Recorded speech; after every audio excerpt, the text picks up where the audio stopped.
This is probably not gonna be the best video ever because it's, gonna be their cage and,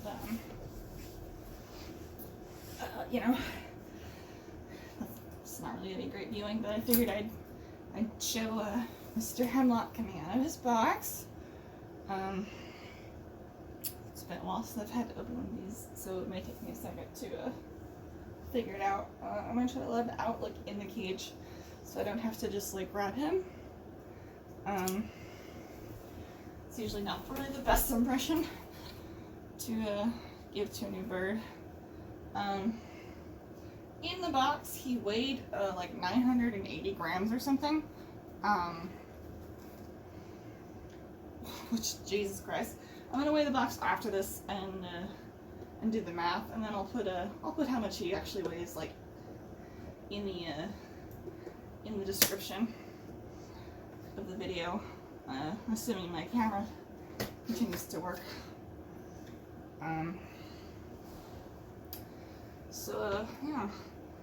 He went to the wrong post office, by the way.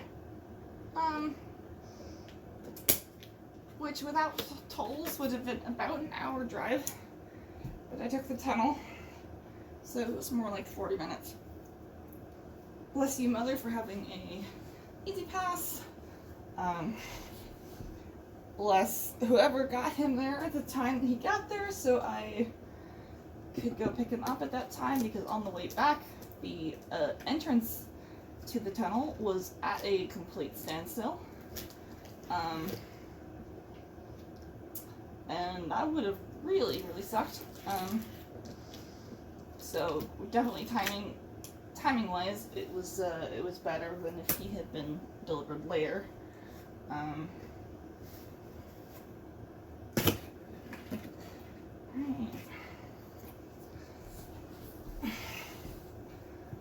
Don't wanna just let him spring out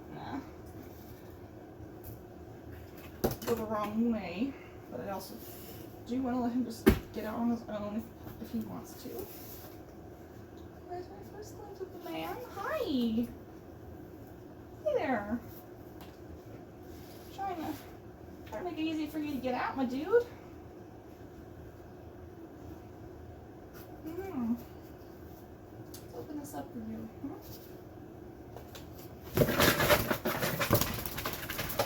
He says, I'm out! Alright, cool. I'm glad that was easy for you. There we go. Alright. Yeah, you just, you get your energy out, buddy. I'll fix your puppy pads when you're a little more settled. So, we're not just, springing filth everywhere. But I don't want to just reach in there right now because he just got here and he doesn't know me. There is not much in this box, so I imagine most of the weight that this box is going to have is going to be from him and box, and not actually any substrate or anything. I can direct the light at him better so we can. Oops. This thing has a touch sensor, so it's very good at at being accidentally affected. Yes, we got so much energy. We gotta burn it. It's in that box. You're lucky, man. Your new flockmates came when they were several days late. Hi! How is the bird? I can see now that this has been placed so you cannot see his face whatsoever. This should be somewhat better.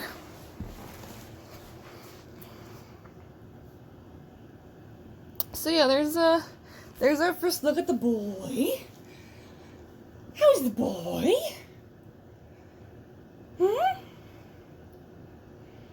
How is he? This must be very weird for you. You're still handsome, though. You're still handsome. You're a handsome man. Except you're not really a man yet. I think I looked at your birthday and you're like, I think he's like 11 weeks old or 12 weeks old. I may need to correct myself, but oh yeah, so we gotta burn our energy. We gotta check things out.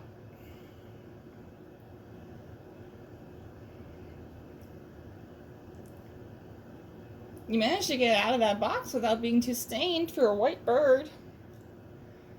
Impressive.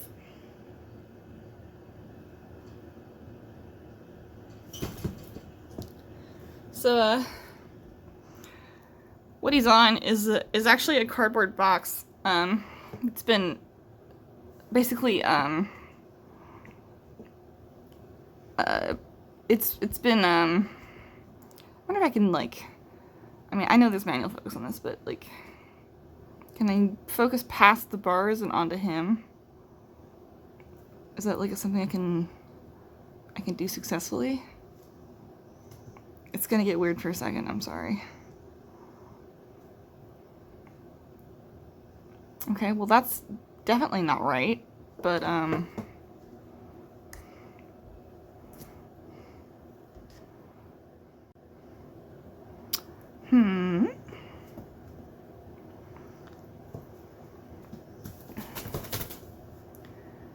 see, try to reset it.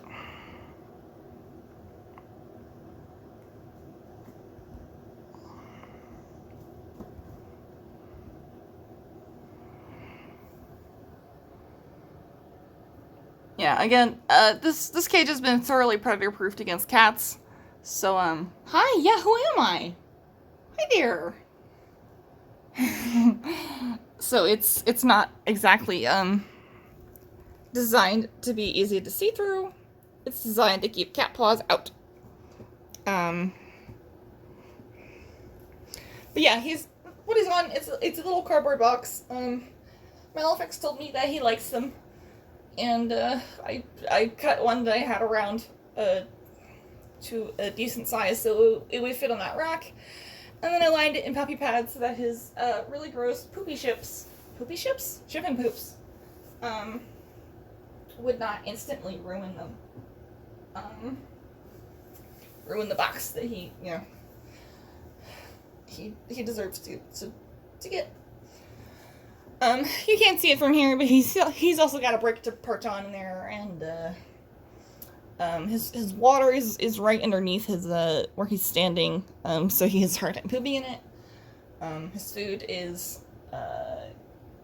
underneath the yellow rimmed perch in the middle, and his grit is on the other side under the perch with the wood on it.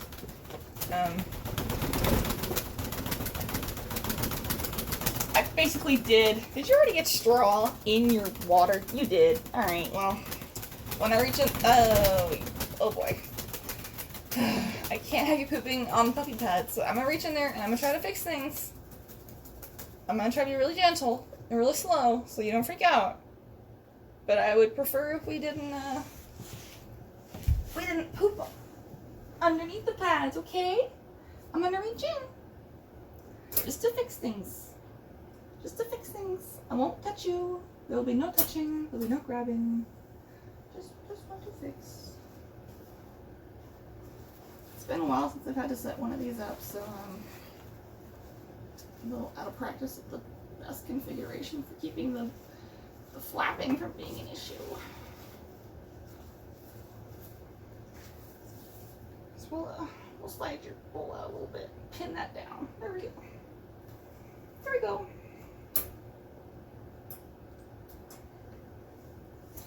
Yep, so got the call while I was in the bathroom, which may be too much information, but it is the truth. And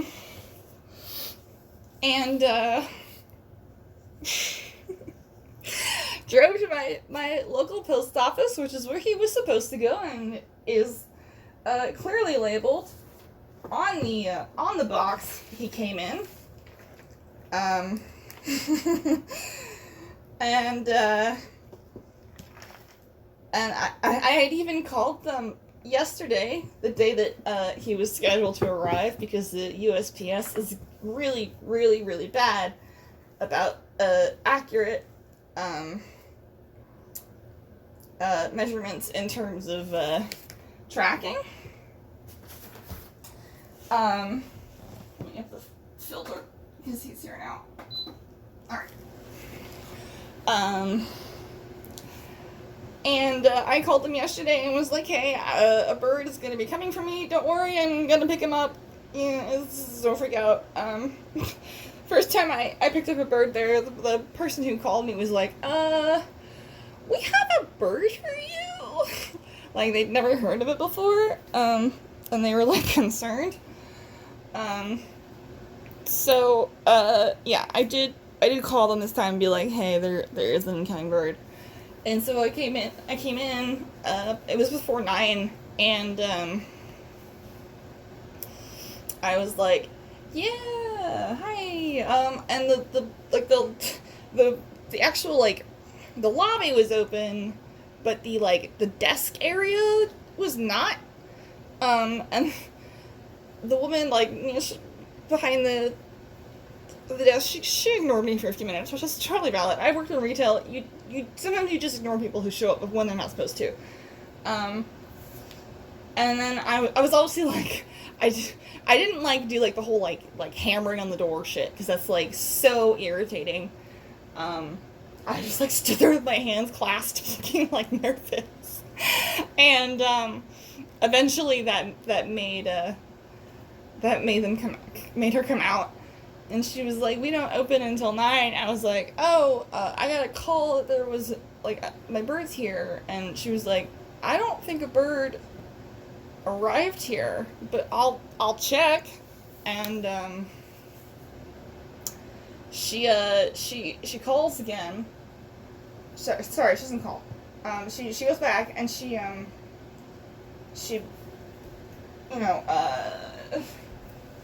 asks, hey, did a bird arrive? And I hear a chorus of no's from the back. And I'm like, oh god, I hope that's a mistake. And I'm like, well, I received a call that he was here, and I had just called the person who had given me the original, hey, your bird has arrived call. And, I had been like, hey, I'm in the lobby, but your doors are locked. And they were like, they shouldn't be. We should be open. And I was like, okay, weird. And, they called me, like, right after the woman at the desk had, like, checked to see if the bird had arrived. Mr. Hemlock. And, the original caller, she's like, yeah, we're here, and you're not. And I'm like, where are you? And she's like, Glen Burnie, which I'm okay saying, because I think I'm pretty sure I have my location, like, on my Facebook anyway. It's not my actual, like, pure address, but it is my general town. It's, without tolls, about a 52-minute drive in good conditions. Because I refuse to go through the city of Baltimore if I do not have to. That is a nightmare drive. Driving in the city is an absolute nightmare, especially Baltimore. I've driven in Philadelphia. Philadelphia drivers are not good. But, Baltimore drivers, if you're listening, clean up your fucking act. You guys are really terrible.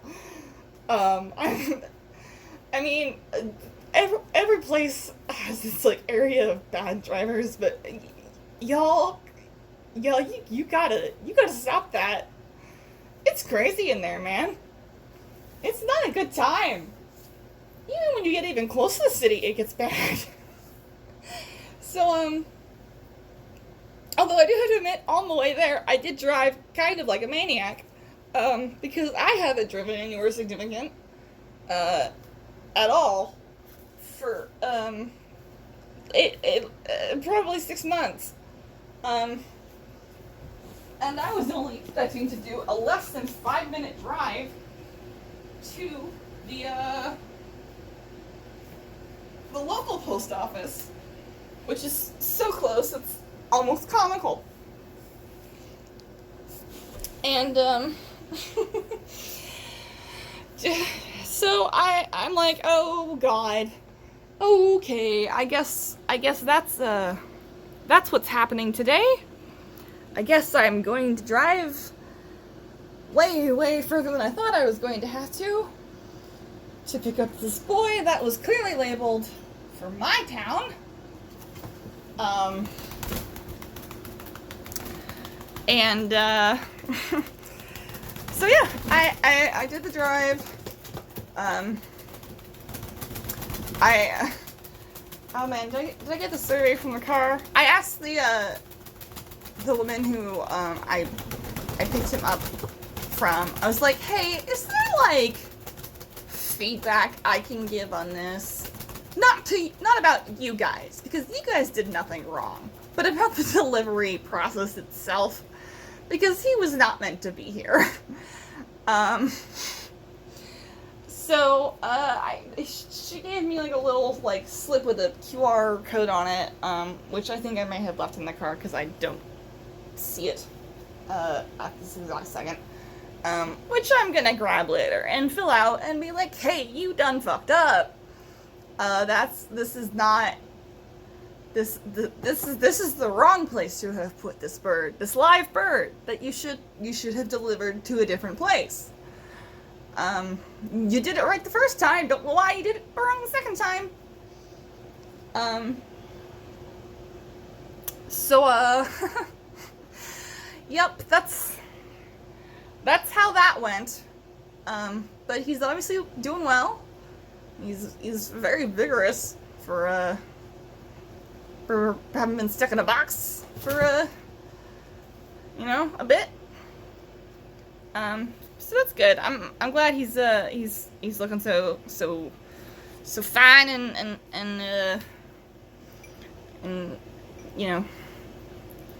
and whatnot. I'm gonna do a little zoom on him so we just get a little tiny bit of better view of him without getting in his space. I don't want to crowd him too much right now, considering he's just arrived. He doesn't know me. So as far as I can tell, he's a pretty outgoing dude.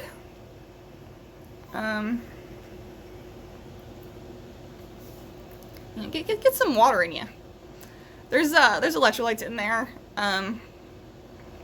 So he can be a little better hydrated than if he'd just been sipping straight water.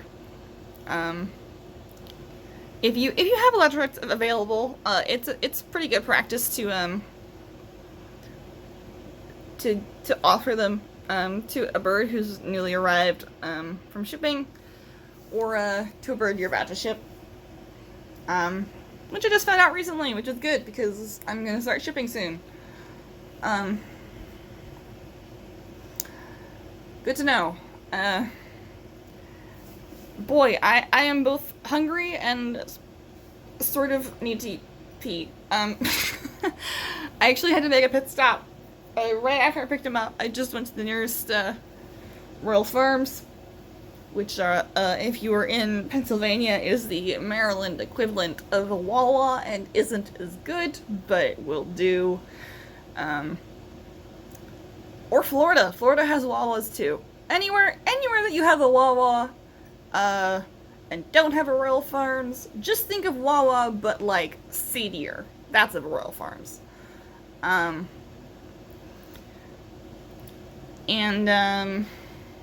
Yeah, so boy is here. Boy is good. Boy will get a lice check, and we'll we'll do a fecal when the microscope and my family come back from vacation. I mean, the microscope didn't go on vacation. It's shipping to me, but you know, he's it's you know, yeah, you get it. I just wanted to, you know, be able to show him off real quick, and you know, his little quick arrival moment. As you know, as poor quality of a video through this mesh is going to be, but safety is more important than visuals when it comes to cats getting accidental access to a bird in a cage. I mean, certainly a bird in a, you know, loose in a room isn't good either, but I think I don't know. So what did you find? Two of my 4 cats get in here, and both went on either side and tried to reach their paws through those, you know, those bars without the mesh there. I mean, he'd be in serious danger. So yeah, that's why the mesh is there. It's really good at keeping cat paws out. Alright, well, I'm gonna end it there. I'm gonna weigh the box. I'm gonna put in my feedback for this no good mistake, and get myself a snack, and hang out with the boy for the afternoon or morning or whatever it is now. I don't even know. I woke up at like 7:50 because my cats were like, "Hey, it's time for us to eat," and I was like, "All right, you're 10 minutes early, but you know that's within an acceptable window, I guess." And you know, that did end up having me be awake for the call that he'd arrived, so I won't complain. So I'll let him adjust and eat my food and all that crap. And I'll weigh the box and put his, you know, estimated weight from taking out the box from his weighing in the box, and put that in the description so we can see how hefty this boy really is. And yeah, hopefully I'll be back on a regular filming schedule, because I think that the camera is mostly fixed at this point. It just